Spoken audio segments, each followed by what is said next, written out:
Olá, meus queridos alunos do 7º ano, tudo bem com vocês? Meu nome é Ives Fernando, eu sou professor de Ciências e hoje nós iremos começar mais uma aula do EducaPE. Hoje é a aula de número 21. Bora falar um pouco sobre condutores e isolantes de calor e eletricidade. Bom, para falar sobre condutores e isolantes de calor, bora falar um pouco sobre a questão dos processos de propagação de calor. Então, para que aconteça ali a troca de calor, é preciso que ele seja transferido de um objeto para outro, de uma região para outra. E é lógico que vão existir três processos de propagação de calor. A gente chama esses processos de condução, convecção e irradiação. A condução é quando dois corpos com temperaturas que vão estar diferentes, eles são colocados em contatos. As moléculas do corpo mais quente, elas vão ali colidir com as moléculas do corpo mais frio e irão transferir essa energia para este. A convecção, da mesma forma que o metal, né, os líquidos e os gases, quando eu falo essa questão da mesma forma que metal, posso dizer que a condução ela vai acontecer entre os sólidos. Já a convecção, ela acontece ali entre os líquidos e os gases, que vão ser bons condutores de calor. No entanto, eles vão transferir esse calor de uma forma ali diferente. Essa forma daí ela vai ser denominada de convecção. Esse é um processo que vai consistir na movimentação das partes do fluido dentro do próprio fluido. Como um exemplo de convecção, a gente tem a geladeira, que vai ter ali o seu congelador, na sua parte de cima, o ar frio, que vai estar mais denso, ele vai descer. E o ar que está embaixo, mais quente, ele vai subir. A irradiação, eu posso dizer que a irradiação térmica, ela vai ser um processo mais importante, pois sem ela, seria praticamente impossível haver vida no nosso planeta. É justamente a irradiação do calor que é liberado pelo Sol que vai chegar até o nosso planeta Terra. Outro exemplo que eu posso falar de irradiação é a questão da garrafa térmica, que é um bom exemplo. Ou seja, a parte interna é uma garrafa de vidro, quando se fala da garrafa térmica, com paredes que são duplas, havendo quase um vácuo entre elas. Isso daí vai dificultar a transmissão do calor por condução. As partes que são internas e externas da garrafa, elas vão ser espelhadas para evitar ali a transmissão de calor por irradiação. E aí a gente tem a questão como é que funciona uma garrafa térmica que está justamente aí na telinha para que vocês possam observar. Eu tenho a tampa, o vácuo e as paredes espelhadas. A tampa da garrafa térmica ela vai isolar a garrafa de possíveis correntes de convecção. O vácuo ele vai evitar as trocas de calor por condução. E as paredes espelhadas elas vão evitar as trocas de calor por radiação. Essa funcionalidade da garrafa térmica vai fazer com que o líquido que se encontra dentro da garrafa térmica permaneça com a temperatura por mais tempo. Bom, a condução térmica também é chamada de difusão térmica. Ela vai ser ali um tipo de propagação de calor que vai acontecer no meio material decorrente das agitações das moléculas. Quando eu falo das agitações das moléculas, eu tenho que falar da temperatura. Quanto maior for a temperatura, maior vai ser a agitação das moléculas. E aí, se você observar na imagem, eu tenho ali o fogo que vai estar justamente perto das moléculas. Observe que nessa barra metálica aí, o que é que vai acontecer? A temperatura ela vai estar muito maior. Então, a molécula ela vai estar bastante agitada. É lógico que essa temperatura ela vai se transmitir para o resto de toda a barra metálica. Só que essas moléculas, de acordo com a temperatura e com as distâncias, ela vai se encontrar muito agitada, agitada e pouco agitada.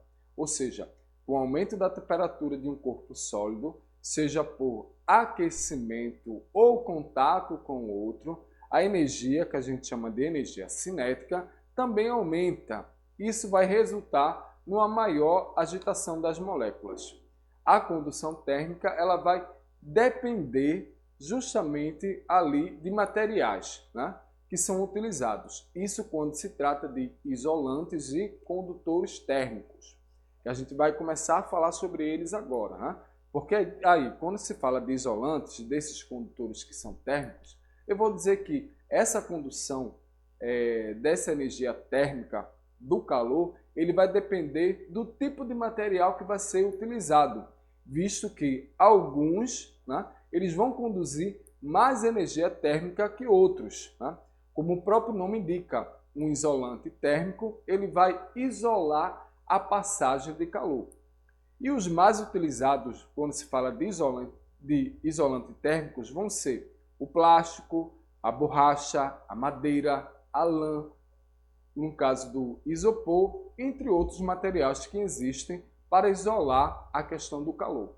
E aí, por sua vez, os condutores, que são os condutores térmicos, eles vão facilitar a passagem de calor, pois eles vão possuir grandes condutibilidade térmica.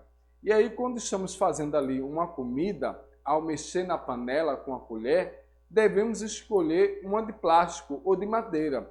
Isso porque elas são isolantes térmicos, os quais ali vão impedir a passagem de calor.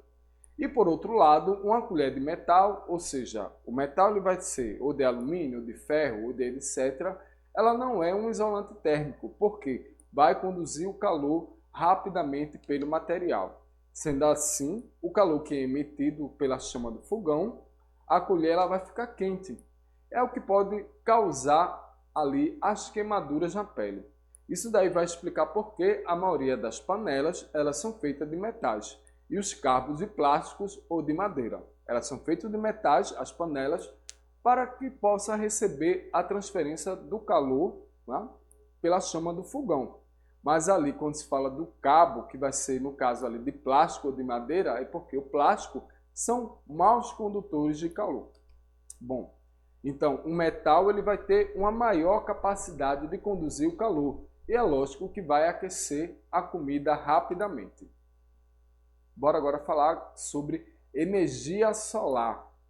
A energia solar, a gente tem um conceito que a energia solar ela vai estar ligada ali, associado à energia fotovoltaica, que é a geração de energia elétrica usando a luz do sol como fonte de energia. Justamente, a energia fotovoltaica ela vai utilizar o calor do sol para gerar a energia elétrica. Então, após a luz ela ser captada por esses painéis solares, ocorre ali a transformação da corrente elétrica para a utilização em residências, comércios e indústrias. Como a energia solar ela pode ser aproveitada? As alternativas de como a energia solar ela pode ser aproveitada são quando utilizada de modo fotovoltaico ou térmico, gerando ali uma energia elétrica e térmica respectivamente, né? Assim vai ser possível aproveitá-la por meio da economia da conta de luz ou redução do uso de aparelhos elétricos, e aí dessa forma você pode evitar o desperdício e ajudar também o nosso meio ambiente. A energia solar ela pode ser aproveitada ao máximo com uma boa alocação e manutenção do sistema que vai captar a energia em áreas que vão estar mais altas, né, das propriedades onde há uma maior incidência de raios solares. Saber como a energia solar ela pode ser aproveitada ali em todo o seu potencial pode evitar grandes desperdícios, como garantir também uma maior durabilidade para todo o nosso sistema. E aí, como é que a gente pode utilizar mais essa energia solar? Vão existir inúmeras formas de aproveitarmos a energia solar, permitindo ali utilizá-la para o desenvolvimento do nosso país. Assim, vai ser possível explorar a sua matriz energética de uma maneira que seja sustentável, renovável e econômica. Isso daí, econômica para quem, né? Econômica para o aquecimento da água, a geração ali fotovoltaica de energia elétrica, a nossa iluminação pública, o sistema de uso coletivo, tais como geração de energia elétrica para as escolas, postos de saúde e outros centros comunitários. Bom, hoje eu falei para vocês sobre os condutores e isolantes de calor e um pouco de eletricidade. Eu espero que vocês tenham gostado da aula de hoje e nós voltaremos na próxima aula do EducaPE.